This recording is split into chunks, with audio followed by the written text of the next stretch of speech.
debates. Tiene la palabra el diputado Pepe Pasquet. Gracias, señor presidente. No pensaba hablar en el debate de hoy, pero he seguido atentamente el curso de la jornada y me siento la necesidad de formular algunas consideraciones. En primer lugar, señalo que la posición del Partido Colorado fue establecida por el señor diputado Conrado Rodríguez. Me siento plenamente representado por lo que él dijo. Pero formulo algunos comentarios.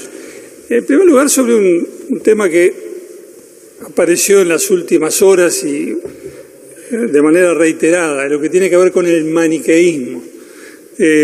Algunos representantes del oficialismo dicen que se pretende plantear una contraposición falsa, que no existen los hechos entre quienes respetan o creen respetar o dicen respetar las Fuerzas Armadas y quienes, en ese planteo falaz, pretenderían destruirlas o desvirtuarlas. Y naturalmente el oficialismo rechaza ese planteo. Yo rechazo otro maniqueísmo que se ha planteado acá. Según los representantes del oficialismo están los partidarios de la justicia, que son ellos, y los que se desentienden de la justicia, que son todos los integrantes de la oposición. Eso tampoco es cierto. Yo no creo que sea cierto lo anterior, digo que esto tampoco es cierto. A nosotros también nos preocupa, naturalmente, la justicia. Estamos convencidos de que el sistema de retiro de las Fuerzas Armadas reclama una reforma. Por cierto que sí. Una reforma que, entre otras consecuencias, tiene que tener la de hacer más justo el sistema, visto en la perspectiva del sistema de seguridad social general. Ahora bien, ¿se ha buscado realmente una síntesis entre todos los que pensamos que este sistema necesita una reforma? Yo digo que no, que el oficialismo ha entendido este tema como un asunto propio y casi doméstico, que lo han considerado entre ellos y no han intentado nunca seriamente llamar a los partidos de oposición a la mesa y discutir con ellos francamente, digamos, de igual a igual, las soluciones para este problema que evidentemente el país tiene planteado. Nosotros nos enteramos recién ayer en la sesión de coordinación que esto se iba a discutir hoy. Estábamos en el despacho del señor presidente de la Cámara esperando la reunión de coordinación a que llegara el coordinador de la bancada del Frente Amplio a transmitirnos cuándo se iba a discutir este tema. Ayer tomamos conocimiento de que iba a ser hoy. Y en el curso de la sesión, ya iniciado el debate sobre este tema, empezaron a aterrizar sobre nuestros pupitres los sustitutivos elaborados por la bancada oficialista. Están llegando hasta este momento, me acaban de entregar uno. Entonces, en estas condiciones, ¿pretenden que nosotros nos limitemos a endosar lo que el Frente Amplio por sí y ante sí programó, resolvió, negoció y laudó? Pues de ninguna manera estamos dispuestos a hacer algo así, por un mínimo de autoestima. Si en un tema de esta importancia y de esta trascendencia, que debiera haber sido enfocado como un tema de Estado, el Frente se encierra, discute, negocia y acuerda y nos comunican lo que decidieron, cuando en el momento que estamos por votar, y no sé qué cantidad de hojas tengo aquí sobre la mesa de sustitutivos acordados por el Frente, bueno, señores, está bien, ustedes tendrán los 50 votos, no nos pidan a nosotros que apoyemos. En estas condiciones no, así no.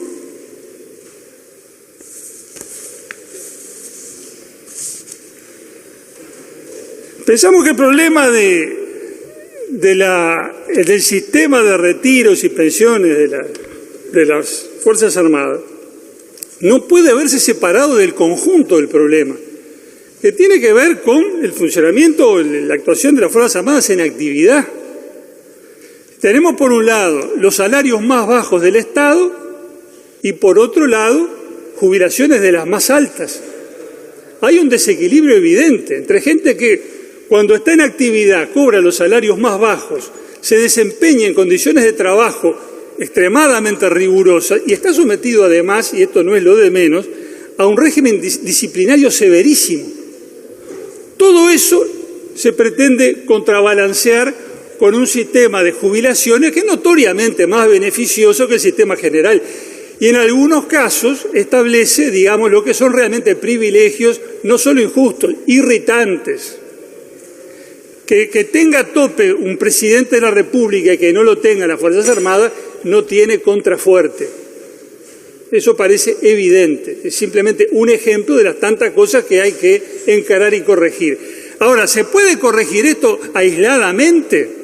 considerar solamente la parte de las jubilaciones y las pensiones y no mirar lo que pasa cuando los militares están en actividad y ganan lo que ganan y trabajan como trabajan y están sometidos a las condiciones a las que están sometidos. No, evidentemente no, señor presidente, y ahí voy a coincidir con lo que ha señalado con tanto énfasis esta noche el señor diputado Posada.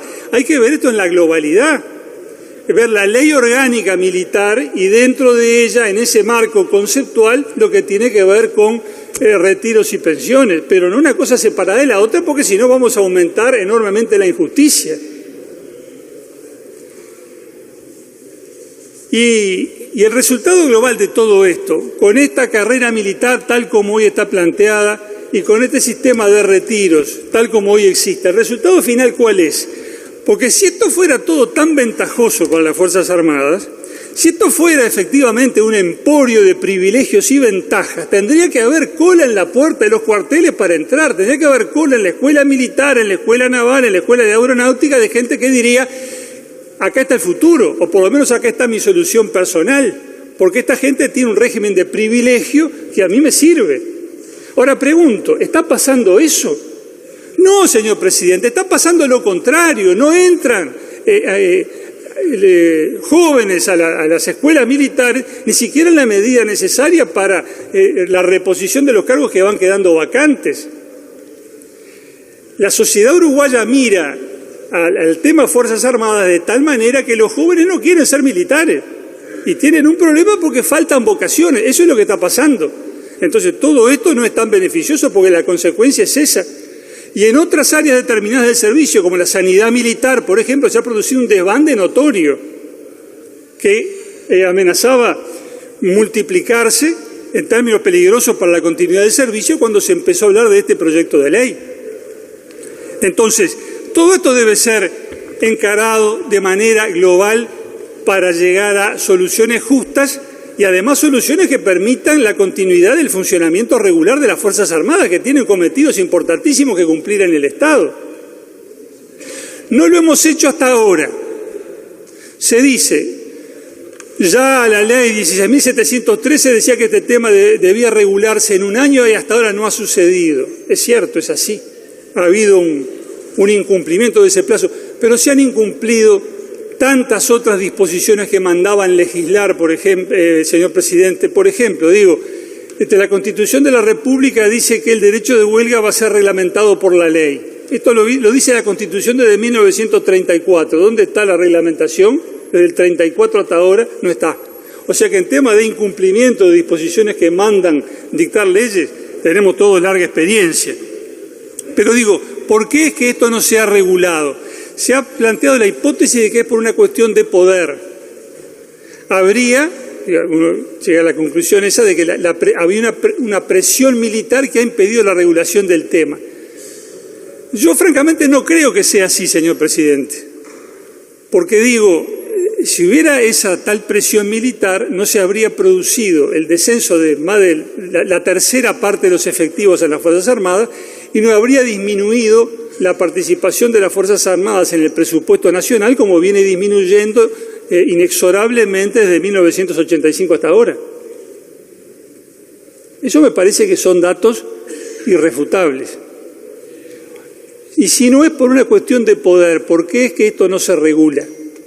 No se ha regulado antes de esa manera global a la que hacíamos referencia recién. Es decir, considerando, como lo planteaba el señor diputado Posada, a la cuestión de retiros y pensiones de las Fuerzas Armadas como un capítulo de su ley orgánica. ¿Por qué esto no ha pasado?